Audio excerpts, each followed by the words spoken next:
Welcome to দোলার হেসেল। আজকে আমি একটি বেগুনের রেসিপি করে তোমাদের দেখাচ্ছি। তার নাম হচ্ছে বেগুনের খাট্টা মিঠা। তাই এই বেগুনটা করতে বেগুন তো লাগবেই, হ্যাঁ, আর তারপরে এই একটুখানি রসুন লাগবে, একটুখানি গুড় লাগবে। এই রান্নাটা গুড় দিয়ে করলে খুব ভালো লাগে। হলুদ লাগবে, ভিনিগার লাগবে, কাঁচা লঙ্কা লাগবে, সর্ষের তেল লাগবে, কারি পাতা লাগবে, আর নুন লাগবে। এবার আমি কড়াইটা বসিয়ে দিয়েছি। এবার আমি বেগুনটা ভেজে নিচ্ছি।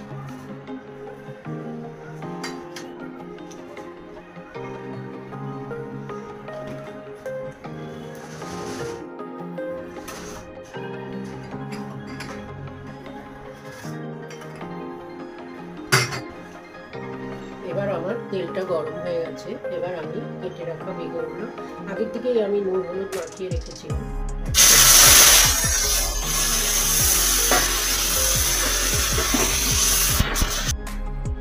বেগুন ভাজাটা আমার হয়ে গেছে। এবার আমি তেল থেকে আস্তে আস্তে বেগুনগুলো তুলে নিচ্ছি।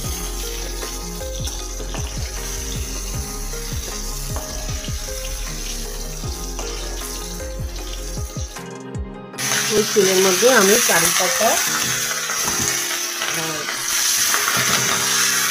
আগে থেকে রসুন কাঁচা লঙ্কা বেটে রেখেছিলাম ভিনিগার দিয়ে।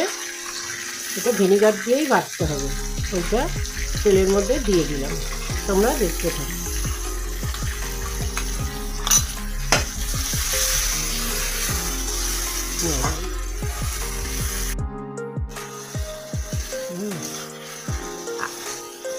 এই যে আগে থেকে আমি যে বেটে রেখেছিলাম ভিনিগার, রসুন, জিরে, ধনে সব মিক্সিতে বেটে রেখেছিলাম, সেটা আমি ভালো করে কষানো হয়ে গেছে। এবার আমি একটু হলুদ গুঁড়ো দিয়ে দেবো। এতে খুব একটা হলুদ লাগে না, অল্প একটু দিলেই হয়। আর যত তো বেগুন ভাজার সময় নুন দিয়েছিলাম, তাই অল্প একটু নুন দিই।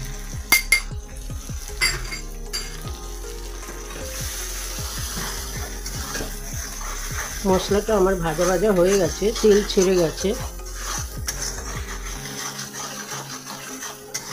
এবার আমি বেগুনগুলো দিয়ে দেবো।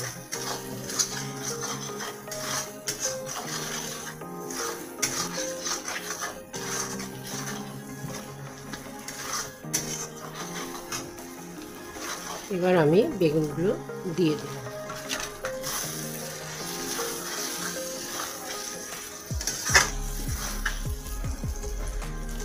এরপর আমি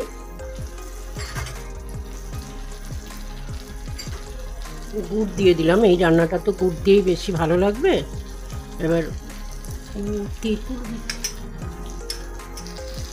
আমি গুড় দিয়ে দিলাম। এটা আখের গুড় দিয়েছি।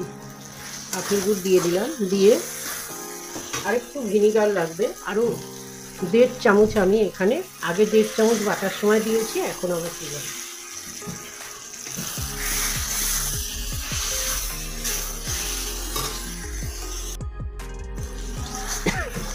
রান্নাটা আমার হয়ে গেছে। এবার আমি একটু নাড়াচাড়া করে এটা নামিয়ে দেব। হয়ে গেল আজকে আমার বেগুনের খাট্টা মিঠা।